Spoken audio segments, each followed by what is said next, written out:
अस्सलामुअलैकुम दोस्तों और साथियों, उम्मीद है आप लोग खैरियत से होंगे। एक तो आजकल अगरचे बहुत सारे दोस्त कुछ व्हाट्सएप पे मुझे मैसेजेस भी भेज रहे थे कि पाकिस्तान में जो बर्ड फ्लू की बात हो रही है और कुछ जो न्यूज़ मीडिया है वहाँ पे भी किसी हद तक बात हुई थी।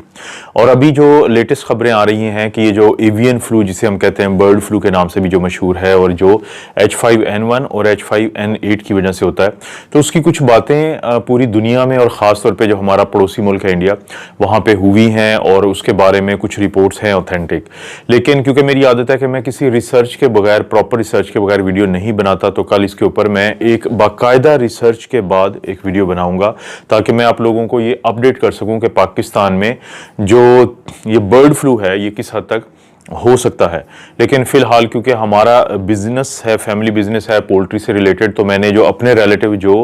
यानी इस चीज़ में इन्वॉल्व हैं और जो यानी जिसको हम कहते हैं ह्यूमन एनिमल इंटरफेस के, जहाँ पे इंसान उस जानवर के साथ इंटरेक्ट करता है कि जिसमें ये इन्फेक्शन हो सकती है, तो उनको वार्न किया है कि वो मुहतात हो जाएं ताकि अगर ये है भी चीज़ तो उसके बारे में उनको किसी किस्म का प्रॉब्लम ना बने। दोस्तों, जो आज की बात है, आज की खबर है वो ये है कि पाकिस्तान में जो कवानीन हैं उनको थोड़ा तब्दील किया गया है ताकि वैक्सीन को आसानी से और जल्द से जल्द पाकिस्तान में लाया जाए। इन कवानीन को हम कहते हैं PPR यानी कि पब्लिक प्रोक्योरमेंट रेगुलेटरी अथॉरिटी। तो ये जो कवानीन होते हैं इसमें बाकायदा ये होता है कि आपने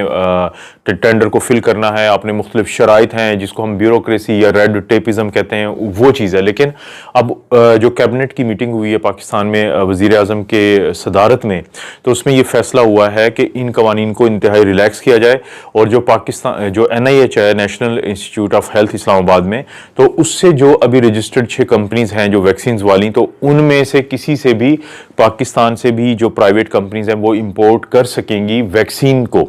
अगर वो ड्रैप यानी drug regulatory authority of Pakistan के साथ यानी वो रजिस्टर होके और उनकी पूरी रेगुलेशन को फॉलो करती हैं।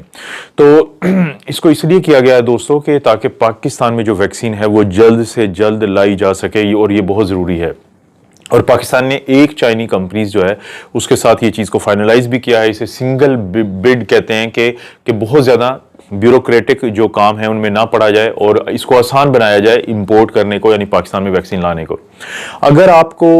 इस बात में थोड़ा कन्फ्यूजन है तो आप मिसाल लें नेदरलैंड की, जिसको हॉलैंड भी कहते थे। तो जो नेदरलैंड में हुआ है वो यही हुआ है कि वो शिकार हो गए हैं इसी ब्यूरोक्रेटिक प्रॉब्लम्स के और इन्हीं जो फीते काटने का जो अमल होता है या ये जो सारा प्रॉब्लम है, इसकी वजह से वहाँ पे बहुत बड़ा एक अलमिया जन्म ले चुका है कि अगर आप उनकी कर्व पे गौर करें तो ये वो हिस्सा मैं आपको दिखा रहा हूं जो उनकी पहली वेव जो आई थी उसकी कर्व है।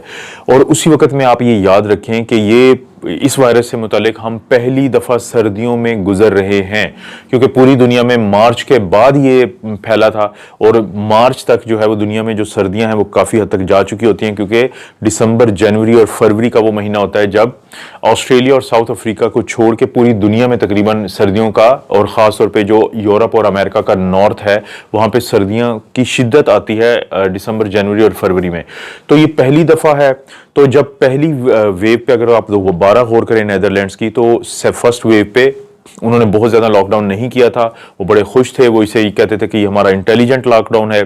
लेकिन जब सेकेंड टाइम वायरस आया तो अब आप गौर करें कि वहाँ पे क्या हालात हैं। अब वहाँ पे हालात बहुत ज़्यादा ख़राब हो चुके हैं और उनकी जो मिलिट्री है, जो उनकी आर्मी है, उसको बुला लिया गया है हॉस्पिटल्स की मदद के लिए। जो वहाँ पे ICUs हैं वहाँ पे बेड्स लाए जा रहे हैं, जो बाकी वार्ड से उनके अपने जो मरीज़ हैं उनको जर्मनी में शिफ्ट किया जा रहा है और जो बाकी जितनी भी कोविड के अलावा ऑपरेशन हैं उन सबको पोस्टपोन किया गया है। तो उनको अब एहसास होता है कि जैसे जब बरतानिया ने वैक्सीन का ऑथराइजेशन दी, उसको अप्रूव किया और उसका इस्तेमाल भी शुरू किया, तो ये तमाम लोग जो यूरोप में थे बाकी, ये उन पे हंस रहे थे कि जो इंग्लैंड है वो बहुत जल्दी में है। लेकिन अब इनको एहसास होता है कि क्योंकि जब 27 दिसंबर को फाइजर की वैक्सीन इनके पास पहुंची है नेदरलैंड में, तो इनके पास इंफ्रास्ट्रक्चर ही तैयार नहीं था, इनका सिस्टम ही अपडेट नहीं था, इनके सॉफ्टवेयर ही अपडेट नहीं थे जो लोगों के बारे में रिकॉर्ड रखते। तो 27 दिसंबर के बाद बाद से वो वैक्सीन इनके मुल्क में पड़ी थी और कल यानी 6 जनवरी को पहली जो एक नर्स है जिसका नाम सना अल कदीरी है, उसको 39 साल वो है और उसको ये पहली लगाई गई है और उसका आगाज किया गया है इतने दिनों के बाद। और वो जो नर्स जहां पे काम करती है वो बूढ़ों का एक रेजिडेंट होम जिसको कहते हैं ओल्ड होम है और वहां पे 124 में से कम 17 जो वहां के मकामी जो रहने वाले बूढ़े हैं वो इस वबा की वजह से मर चुके हैं। तो अब जो नीदरलैंड है उसको एहसास होता है कि हमें जल्द से जल्द वैक्सीन को लाना चाहिए था और ये लगनी चाहिए थी, क्योंकि वहां पे मार्च में इलेक्शन है तो शायद वो भी उसी चीज का शिकार हो गए कि वहां पे 2 ग्रुप बन गए। जो एंटी वैक्सीनेशन ग्रुप है था उसने लोगों को बहुत हद तक वहां पे बेवकूफ बनाया, जिसकी वजह से ये प्रोसेस डिले हुआ। और इस कर्व को दोबारा आप देखें गौर से, इसको भूलना नहीं है, क्योंकि जैसे पहले स्वीडन ने किया था कि उन्होंने लॉकडाउन नहीं किए थे और उनकी ये कर्व है स्वीडन की, इस पे आप गौर करें तो सेकेंड वेव ने उनको बहुत नुकसान दिया। तो दोस्तों इसलिए पाकिस्तान में भी अगर वैक्सीन आती है और अगर आपको कोई उसका भी कोई खतरा नजर नहीं आता, आपको डॉक्टर्स नहीं कहते कि इसमें कोई प्रॉब्लम है, तो आप जरूर लगवाएं। एक बहुत बड़ी खबर एक और चाइना से ये आई है कि अक़वाम मुत्तहिदा ने पहली दफा अपनी जो अफसोस का इजहार किया है, जो इसके डायरेक्टर जनरल है मिस्टर टेड्रोस,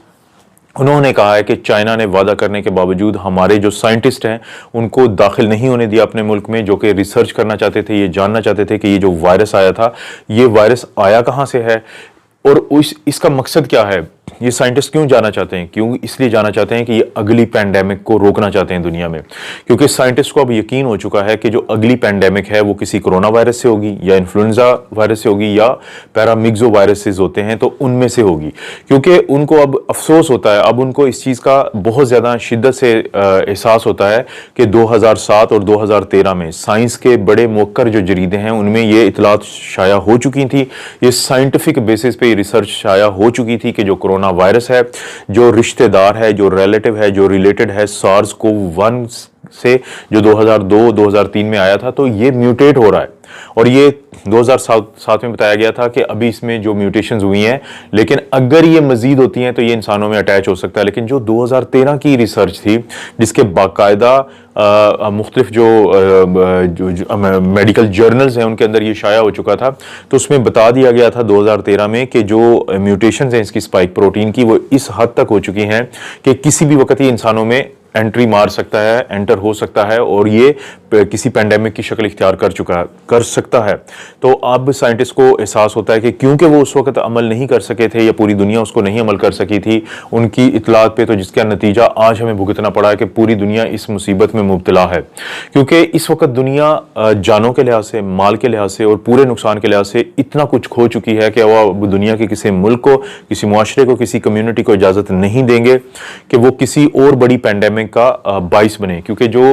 दोस्तों स्पेनिश फ्लू आया था वो भी जो घरों में पिग होते हैं वहां से इंसानों में शिफ्ट हुआ था, जो इन्फ्लुएंजा वायरस की जो किस्म थी। और इसी तरह ये जो 2002 का था ये चमगादड़ से ये एक पिगविन में आया था, वहां से फिर इंसान में गया था,